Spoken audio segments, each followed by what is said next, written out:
All right, I'm gonna try to make this easy to see, read, and all those things. Can everyone or can someone see my screen? I have the little chat window down here, so Yep, someone I can. says yes. Okay, good. Hi, everybody. I'm Jay Miller. I'm a developer advocate for Elastic, and I haven't worked with women who code in the past, so this is my first time doing that, but I'm a big fan. And I have worked with some of the leaders here. So we had a blast at the CFP Diversity Day a few years ago, and I was super stoked when I got the opportunity to come and present this, something that has been super important to me for several years. And I'm finally in a position to where I could build something that can truly help a lot of people. So we're going to be talking about the diversity org search app that I created. It is a public tool. There will be links all throughout this. You will see a demo. And actually, I guess to start that demo, I'm going to mention, and the reason why I asked if there were slides was because I can tell you there are exactly 84 women who code organizations around the world. I know that because I had to add a bunch of those today. So, yay, I did a lot of work for that, but that's okay. So, really quick, if my slide deck will work. We talked about Elastic. Elastic is a search company. Search as a whole is super important, not just in terms of Google or Amazon or how we think of like searching for things that we want to buy or watch, but also in terms of observing things, looking at logs, making sure that we can search for network vulnerabilities as they happen, or in our case, making sure that our users and folks can find results that are going to be pertinent to them. And we're actually going to be talking about a lot of that at our upcoming community conference on the 26th. I use QR codes for like a lot of things. So hopefully that makes it easier for everyone. If you see a QR code, that's a good indicator to take a screenshot. Totally allowed, totally welcome. Our community conference is going to be free. It's on February 26th through the 27th or 28th, I believe. And it's going to be several presentations, I think 70 or 80 presentations across 6 different languages. So there will be something there for you to enjoy, I promise, especially if you enjoy things like search and searching for things. So I talked about search as a whole being like this thing that allows you to search for things. And that's where people know of Elastic. They know about Elasticsearch, which is kind of the bread and butter of what we do. It is simple, it's fast, it's accurate. Kind of our motto, speed, scale, and relevance there. It can be as big or as little as you want it to be. It can be as accurate as the request that you put in, which we will talk about later. And what I want to talk about is my favorite part of the Elastic stack as a whole, which is AppSearch. Now, as we've mentioned before, you can use Elasticsearch to find a number of different types of data, different types of content. AppSearch is designed to give you a good search experience through a browser. It is the traditional idea of search. It is searching on your website for information that's relevant to what your customers or what your users are looking for. And the thing that I like about the Elastic AppSearch is that it's very, very easy to set up. So as we're going through this presentation and this demo, it's not expected of you at all, but if you wanted to build your own version of this, my goal is hopefully by the end of this, you will have everything that you need to have a minimum viable product, a proof of concept ready to go. Now, the topic here is a diversity search org app, and I'm actually going to go back before we go into the why, and I'm going to show you this. So this is diversityorgs.tech. You can actually go to diversityorgs.tech. You will be on this site. I encourage you to search for anything in your area. If you want to search for San Diego, you can do that. There will be a bunch of stuff in San Diego. There will also be some stuff outside of San Diego because it is searching very liberally. If you just put that in quotes, then you will get only things in San Diego. Right now, there are over 400 organizations in this. All of them were added manually. Well, all of them were added either manually or by code that I put in. And I currently have diversity focus for LGBT. Oh, actually, you know what? I'm just going to go to this button and it will tell you who. So Asian Americans, Black and Indigenous people of color, folks that are experiencing homelessness or refugee status, previously incarcerated folks, LGBTQIA+, the Latinx community, members of a minority and religious group, and of course, women in tech. So for me, there are a few of these that I would love your help with finding more groups for, because it's hard. And in fact, that is why I did build a diversity search app. This tweet actually came, I tweeted this before I started working at Elastic. And when I found it, I was kind of like, oh, that's kind of cool. I'm still doing it. I'm still helping there. But as I say in this tweet, I don't feel like I have the best position where I am to make the biggest or to open the biggest door for underrepresented folks. But what I can do is I can leave a door open and I can provide other doorways for other people to do the same. So for me, it was important that even when I started with Elastic, I actually stole the green screen background from my boss because I love that our company is very open and supporting of that. You know, come as you are is kind of a big deal. And part of what I do on a day-to-day basis is look for organizations that support diversity, that support underrepresented groups, and figure out how Elastic can best work with them, whether it's providing mentorship, whether it's giving talks like this one, or whether it's even supporting in a financial way if possible. So that said, there are plenty of groups out there. As I mentioned, there's over 400 in just my app alone. I still struggle to find them. So once I did find them, I wanted to find a way to make it easier for me to recall that information as easy as possible. And as I mentioned, having a very diverse community team, this is our NASA community team. This is the first time I've ever worked on a team that has a 100% underrepresented folks at the helm, whether it's from our leadership all the way down to our developer advocates. I wish I would have known that this was possible. And I want to see more and more companies emulate the same thing. In fact, I want to help make that happen, which is, again, why we're building things like this. And I will also plug that we do have a bunch of openings. So if you feel like joining a team that cares about you coming as you are and being available for that, check out our careers page. So as I mentioned before, we're going to be building this kind of from the ground up.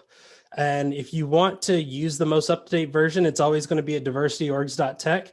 I continue to update it. I added 60 organizations today. And then I've got some cleanup that I got to do. You can also fork the code. It's on my GitHub page. It is MIT licensed, but I will recommend that you don't, and I will tell you why. For two reasons. One, my primary programming language is Python, not React. I am learning, so if there are any bugs, please let me know. But also, it's so simple to get started, and I will show you this, that forking the code will only add the things that I've added over time to kind of give it a stylization. The main concept you will have access to right out of the gate. So although you can fork it, and if you want to, feel free to, there really isn't much of a reason to. So I've talked a lot about the why, and let's look at it. It's really nice. Let's build this thing. Let's actually build this. So the first thing we're going to do is we're going to load our data into Elastic Cloud. I'm going to give you a copy of this data. I want you to remember, if you're loading your own type of data, we're going to be loading JSON into here. Consistency is key. If you go through the app right now, there are some locations that are cities and states. There are some locations that are cities and countries, and there are some that are just cities. This is because I wanted to add as much data as I could as fast as possible. I am going back to clean that up over time. Also, the best security for data security is not including it. So don't add data that you don't need to add. The original version of this actually came from an internal list that we had that had like all of our priority metrics and all that other stuff in there. All of that has been removed, and now we are working clean with just the information that people need. Again, don't add data that doesn't need to be added.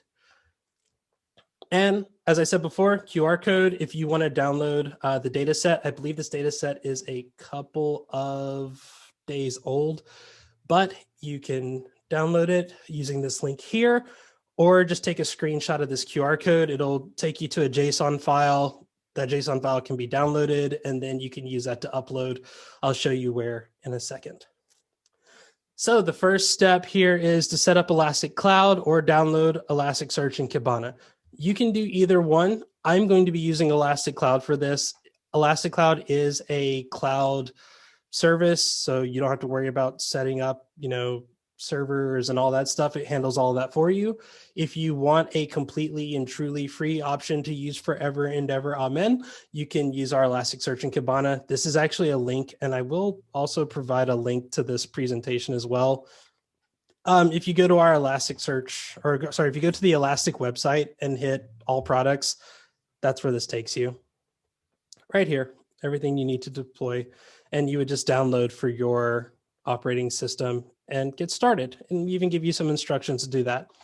I'm not going to be doing that because, again, I'm using Elastic Cloud.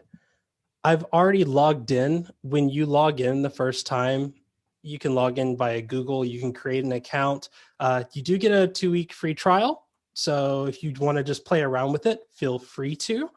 But the first thing that you're going to do is you're going to go here and create a deployment. Your screen might look a little bit different than mine because I have a couple of projects that I'm working on. But we will find create a deployment. And we're going to go with Elastic Enterprise Search. Now, technically, you could go with the Elastic Stack. I just chose Elastic Enterprise Search because that's what AppSearch is a part of. I keep hitting this button because my mouse keeps disappearing. There we go. Don't let the word enterprise scare you there. You don't need any special licenses. It's not going to cost you thousands of dollars. It just sets up some of the other things that would be required. Basically, what I've noticed in the differences is that it pushes 2 buttons for you, which are, would you like to set up an Elasticsearch Enterprise Search instance? Yes. Okay. That's the only difference between going with Elastic Stack versus Elastic Enterprise Search. There might be some stuff on the back end. So when we expand this, as you can see, you have access to which cloud provider you want. You can also examine the regions. I tend to go the Azure route. That's just me. You can also choose which versions you want. I'm going to just tab through this because my mouse keeps disappearing and it's causing me a lot of headaches. And you can name your deployment and hit create deployment. There it is. And when we do that, it's going to go do a thing. It's going to give you this username and password. Don't worry, I'm going to delete this instance as soon as this conversation is over. And I'm actually not even going to use this instance for this exact reason. But you might want to download that or save it as you continue on. And again, continue without downloading. There we go. Maybe. Okay, there we go. So what we're actually going to do here is we're going to go back to a deployment that already exists, which is, there we go, new mouse. And it's going to be this diversity orgs tech.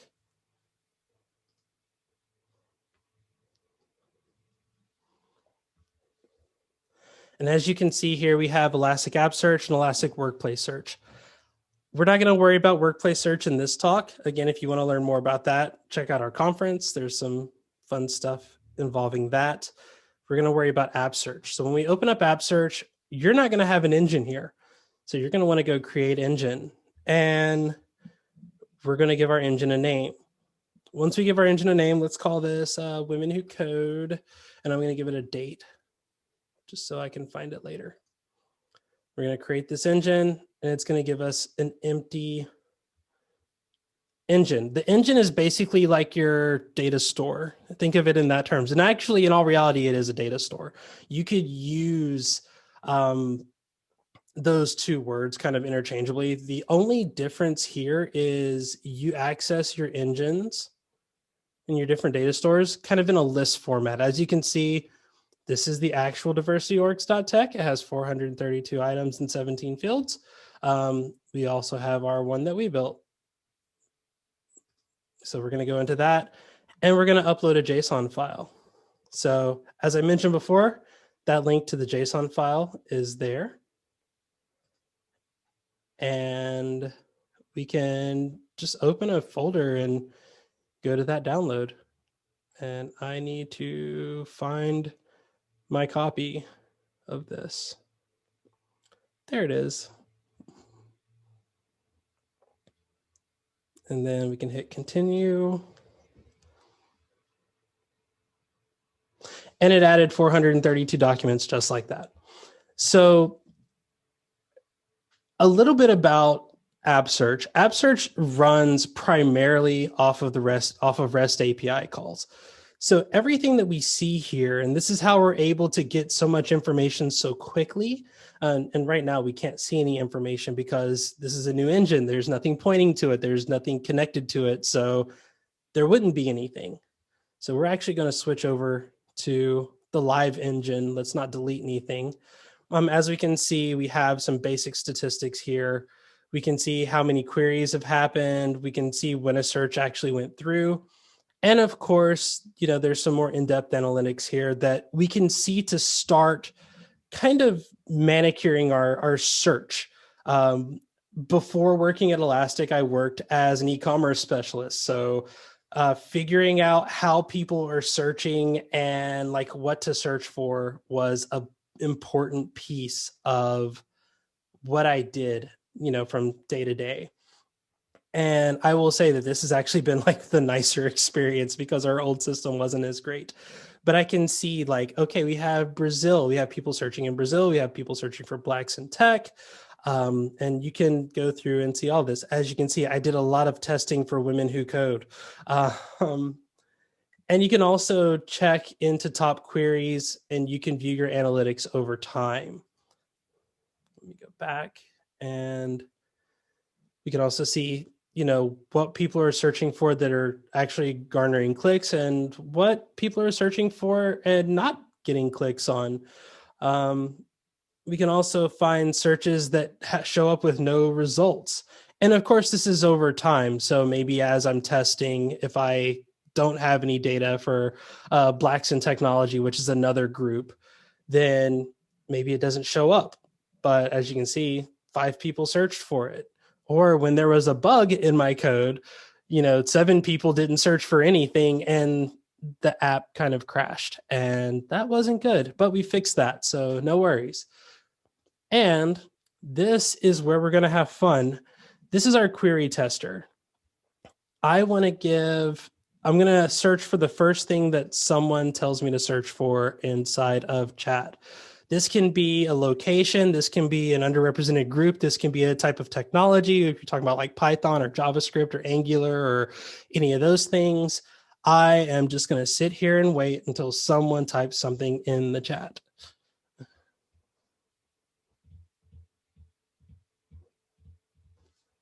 I was hoping I would not have to wait. Oh, Angular. Okay, cool.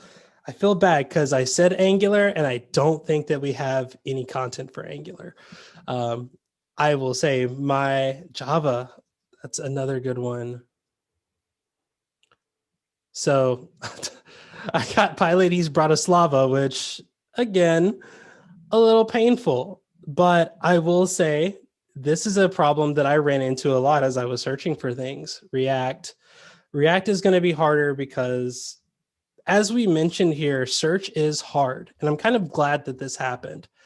Earlier today, I got a request from someone to search for women of color in tech. And I didn't have this problem because I was able to say, hey, you know what? I've created synonyms for a lot of this stuff. Now, some of these synonyms are pretty simple. I will say setting your synonym for SD to be South Dakota or San Diego, not the best of decisions because The letters S and D tend to show up a lot in individual letters. So do LA, so do some other ones.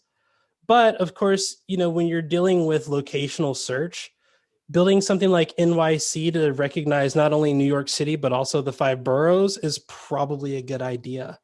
That way, if someone is looking for an event in Brooklyn and they don't find it, well, maybe they could also go to Long Island or Queens or wherever to find a similar event. And of course, I was able to tell my colleague, well, if you just search for women of color in tech, or if you search for BIPOC women in tech, or if you just search for women of color, they all mean the same thing in this instance. No matter what you're searching for, if you use those phrases, it's like typing in all of those things at one time. Now, we don't have any curations, we don't have any relevance tuning, but these are all things that we can do. But this is all behind the scenes. We don't want people to have to log into our Elastic Cloud instance on Azure and figure out how to connect and do all of these things. We want people to go to a website and be able to search it. So we're not going to get too far down that road, but I am going to show you how easy it is to set up by hovering over here. If I can make my mouse show up again, there we go. This reference UI tab, this is where you can actually build a demo application. And we're going to build something similar. We're going to say the title field is the name. We're going to filter by city, diversity focus. We're going to also filter by, let's filter by parent organization. I think it's actually parent org because, again, sometimes it's hard to be consistent. And we're going to allow you to search by, or sort by some of these things as well. Sure, why not? We're just going to pick a few things. And we're going to say that the URL field is the URL. And we're going to hit generate preview. And what we get is something that looks very much like a search engine. So if I go in and I search Python, as you can see, I get results for Python. And I get all of this wrapped up. Now, what we're looking at is actually a search UI app built on React. So I like that. Let's actually just take this and use it as our starting point. I'm going to download that zip package. I am going to switch over to a terminal window. I hope that this works properly. Please tell me that people can read this, that it's not all hard to look at or anything. I'm going to wait until I get a yes, or if it could be bigger. Okay. A little small, but still readable. Okay. We can fix that.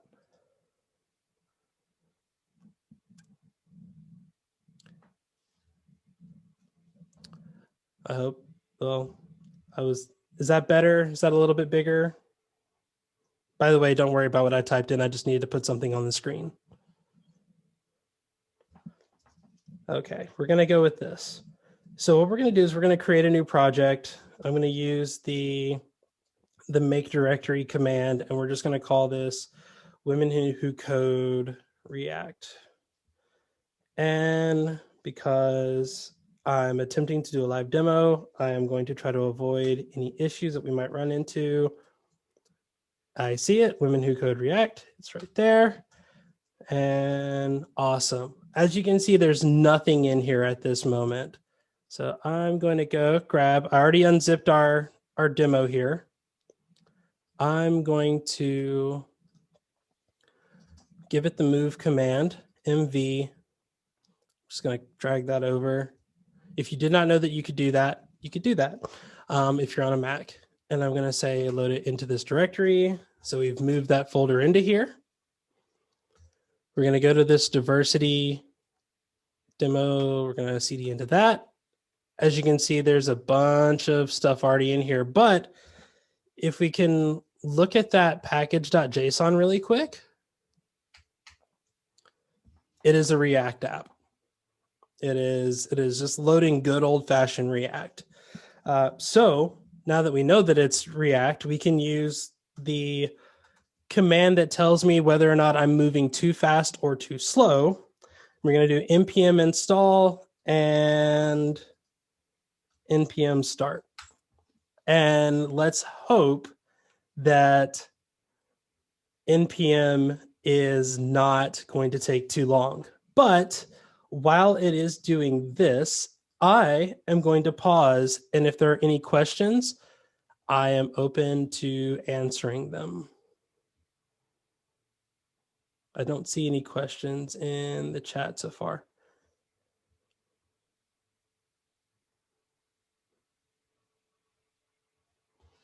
Also, if you have a question, it's just easier to explain with just talking. You can unmute your mic and just ask the question as well.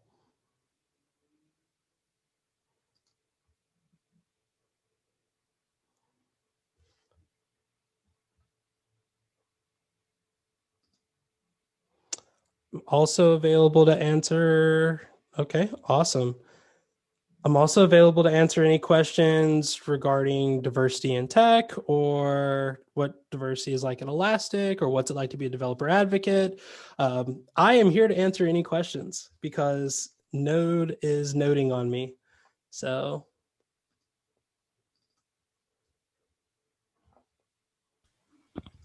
Jay, I think you had mentioned the Elastic community group in San Diego is starting up soon or recently started up soon. Could you talk more about that?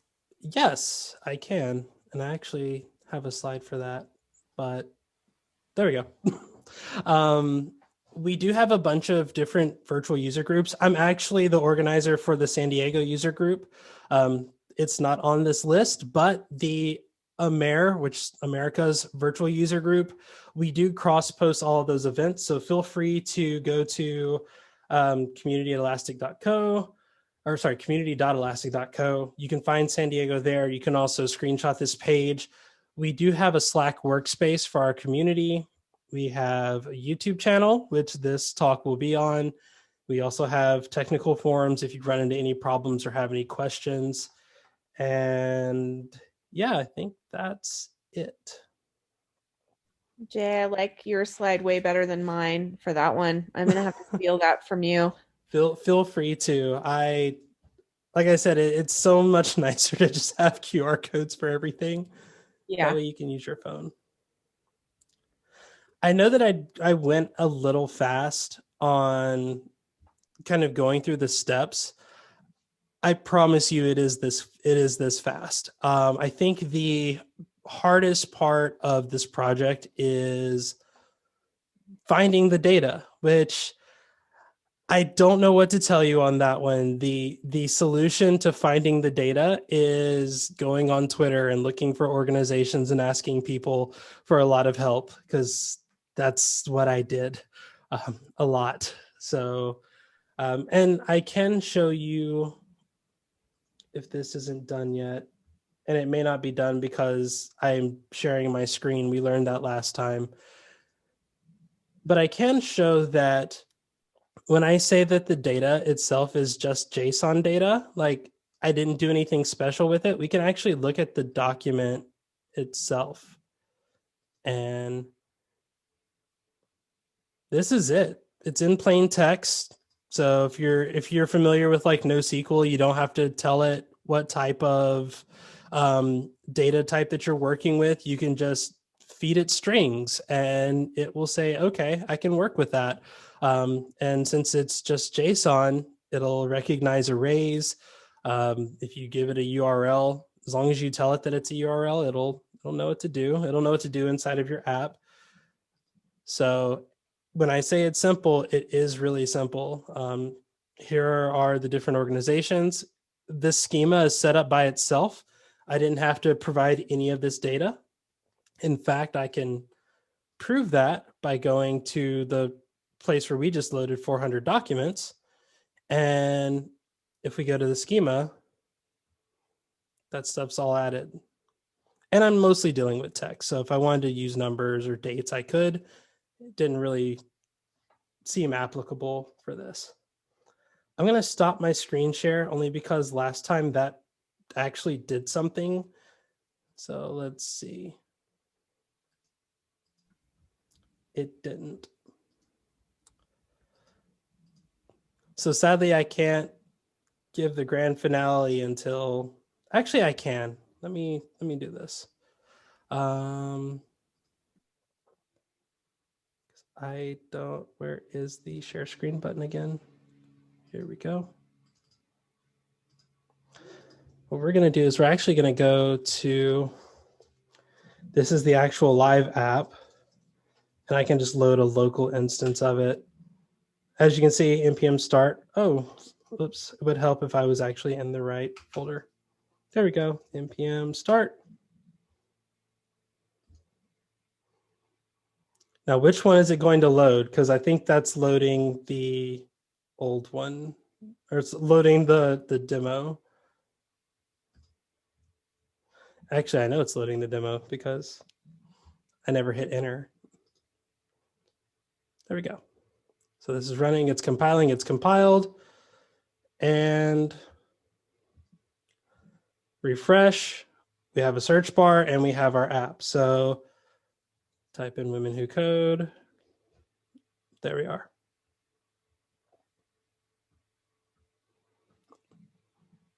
And that's it. Thank you, everybody. As I mentioned before, this data set, if you want to use it, it is available on diversityorgs.tech.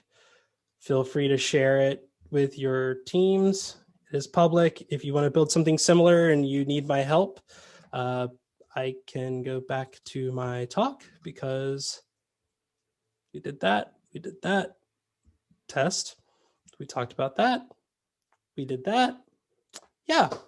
Here's a few of the things that you can do. You can create custom views for your search results. That basically makes it from looking like this, having this information there, to, let's see, we do women who code, to this, giving it kind of an image and all this information displayed out. Explaining this would make me fumble all over the place because, again, React is not my primary language. I would like to thank all the people at Elastic that helped me to make this look as good as it does.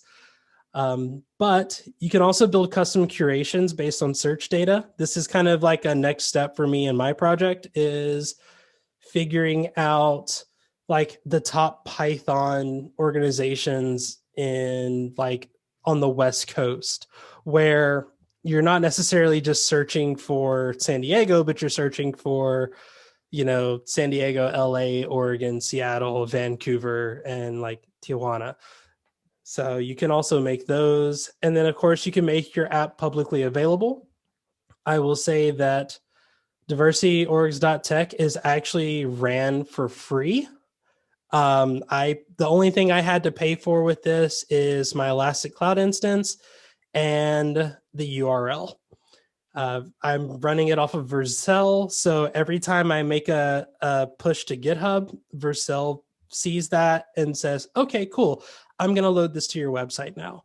And as long as I don't get too much traffic, then I can host it for free. Netlify is another option there. Anything that'll allow you to run a React app and that can accept like npm build.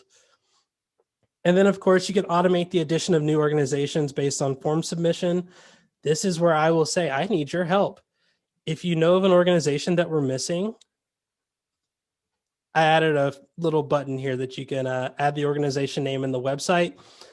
Don't worry about anything else. I'll take care of the rest. I'll go and find all the locations and go through that process of adding them. But if you want to know more, you can use my very poorly highlighted name there, or down here at the bottom at KJY Miller. I've been posting a lot of updates to this app on there, so get ready for that if you follow me. But again, if you're wanting to add an organization that maybe you don't think I have, I would say check first. There's a lot in there, but if it's not there, you can click that button or just go to this link here, and I usually can get it added by like the end of the day. So thank you so much. I'm going to pass it back over to the Women Who Code team. but I am available for questions if there are any. That was awesome. Thank you, Jay. Does anyone have any questions for Jay? You can either put them in the chat or speak up if you feel more comfortable doing that. I'm learning more about API. So do you use any API requests for this? I do. I think I can show that. I have a couple of API calls. They're written in Python. Ignore the please call data. That's for another talk. Let's see. This is me riffing, I guess. So if I can't find it, there it is. And don't worry,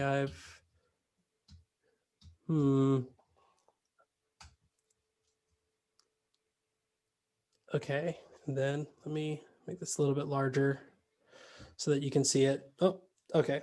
So one of the things that I am really happy about is that I don't have to make direct API calls. We have a Python module called AppSearch. It is widely available. It looks like this. In terms of connecting to it, let me move this out of the way. So you just kind of from Elastic Enterprise Search import AppSearch and then create your client key and give it. This is actually one of the main reasons I use Elastic Cloud instead of having to remember like a username and password and set it up differently every time.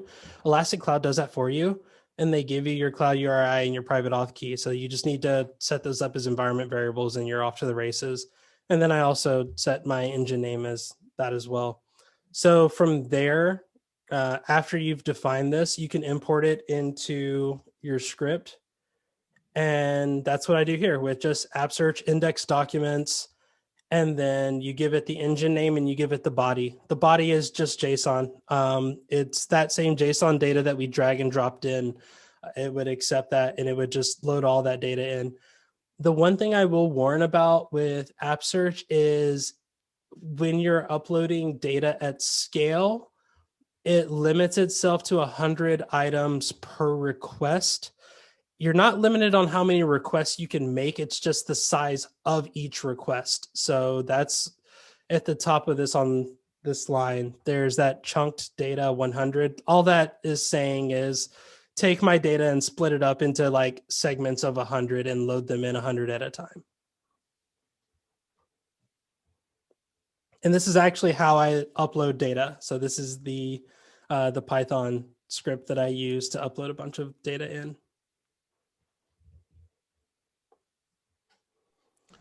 But you did mention actually like learning about APIs. All of the actions that are happening inside of AppSearch are API based. So here you can actually see what API calls are being made as well as the results. So if you were to make an API call and provide all of the same information, this is what the website is sending, and this is actually what the response is. And React, the search UI in React, knows how to handle this information and present it in the form of a website.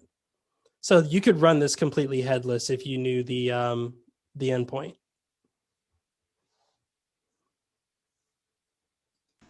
Okay, thanks. That's so That's a cool. good And that's a great question. Yeah. Ditto. And I will say some of these queries that you can see in here are actually kind of cool that I don't think about all the time, but they're also really good for troubleshooting. This supports like searches you type out of the box. So if you type in if you start to type in women who, if it recognizes that there are entries for women who code, it'll automatically suggest that for you so that you don't have to think about it. But also having everything translate to an API call, if you run into any problems on your site, you can often just come to the recent API events or view the API logs and look for something that gave a status 400 or some status other than 200, which 200 is kind of like green light, everything's good. And then use that as a way to troubleshoot. And you just click on the details and it'll tell you what your error message was and kind of give you a place to start.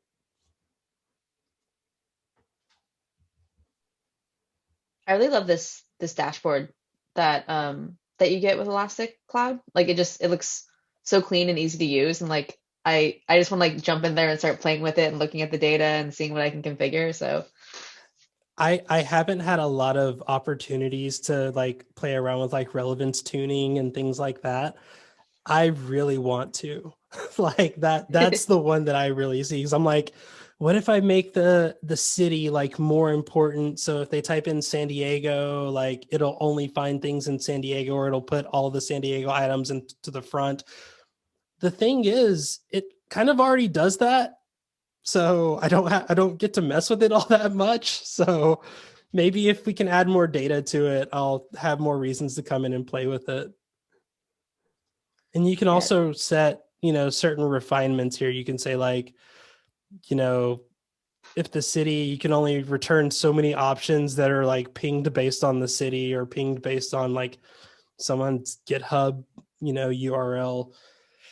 So that's it. Again, there's a lot of power in it, but it, like you said, it is super simple and it's really easy to just go in and make like quick adjustments.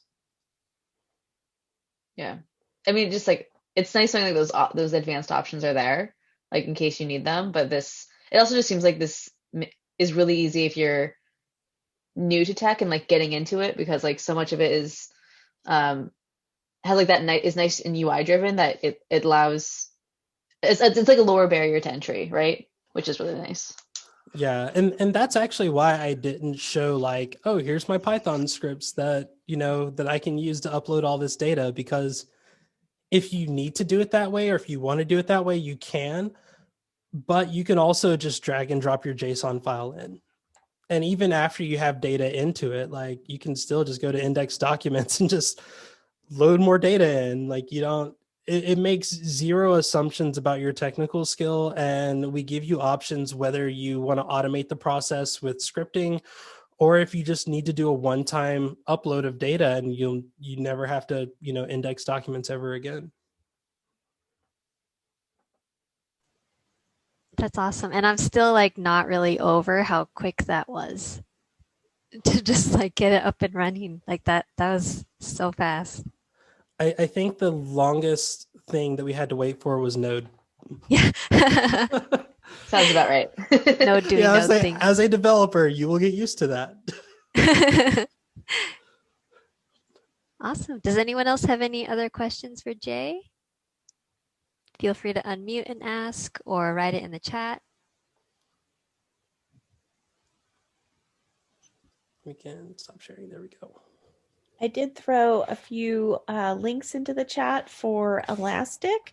So Jay shared a slide that had QR codes. If you didn't grab a screenshot of that, then the links are here in the chat for our virtual user group for the Americas region and our community Slack workspace and our YouTube channel, which is a great place to go keep learning.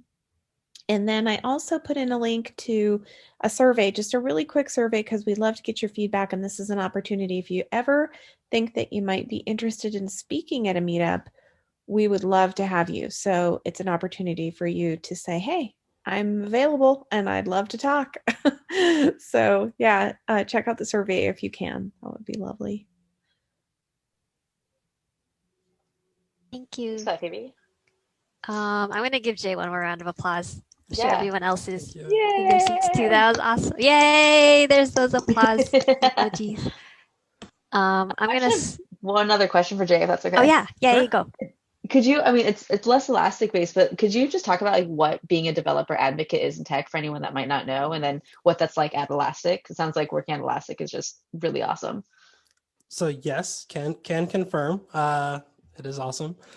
Being an advocate really depends a lot on the company that you're working with. Some advocates fall under engineering, some fall under sales. We have the lovely pleasure of working with community, which means that we don't have to report sales numbers or anything else and leads and all those things. We get to focus on presenting and actually like sharing things that we've built. I built this project because, my boss, Alyssa, who's not here, so I can talk all the good things about her. We had a discussion and I said, I want to work with more groups that focus on underrepresented folks. And she said, okay, have fun. Like, here you go. Let's just make it happen. And it was like, okay, I've never had this much freedom to just start building things to help people. So for me, this project was my job for several weeks, just learning how AppSearch worked, learning how to use it. As you can tell, like, getting it up and running is not very complicated. But of course, for me, if you look at the app compared to what our demo was, there were a lot of style changes. So learning how React works, learning, how to break things and then fix them, doing a lot of that and being able to share that knowledge with people, whether it's, at a meetup like this or whether it's just on Twitter, making connections with people, helping them with their presentations. I'm super stoked that we have this community conference coming up because I got to meet a lot of people that know way more about Elasticsearch than I do. So I got to see all the cool things that they were doing. There are people that are like using Elasticsearch for like health data and all that stuff. So part of being an advocate is making these kinds of presentations, but the other part of it is finding those folks and like being able to amplify what they're doing. And especially when they're, again, like I said, most of them much smarter than me when it comes to like some of the stuff that they've been able to do. I've seen people use it for search history, health data, all kinds of different stuff. If there are any video game players out here, Blizzard ingests like terabytes of data for like World of Warcraft into Elasticsearch instances. And I get to be the person that gets to like talk about that, which I'm not a WoW player. I'm a Hearthstone player. So, but it's still close enough. We've gotten to talk to people at Disney about how they use Elastic. We've gotten to meet a lot of super interesting use cases and be able to share them with people who may not get to do like Imagineering things, but can also bring some Imagineering inspiration into their day-to-day job. I hope that answered your question and that I didn't just get to like preach about how awesome Elastic is. No, that was a great answer. I loved it. So thank you so much for sharing all that with us. And yeah, no, it sounds like it's a really cool and a really fun job to have, which is nice. And I love that they're paying you to like create community and bring people together, and that sounds awesome. I always feel like I'm in trouble when I go to meetings and they're like, so what did you do? And I was like, I created a dashboard that looks at like police call data and I'm presenting it at a conference. And they're like, oh, that's cool. Let's see it. And I'm like, oh, okay. I was afraid someone was going to say I need to like use my time better, but no, that it is really cool to be able to like just build stuff because you want to, or you feel like there's a need for it. And as you can tell, like I said, for me, my biggest focus has been diversity and like helping make other people's teams look as diverse and awesome as mine is. And because I've seen how that can have an effect, like a positive effect in the workplace.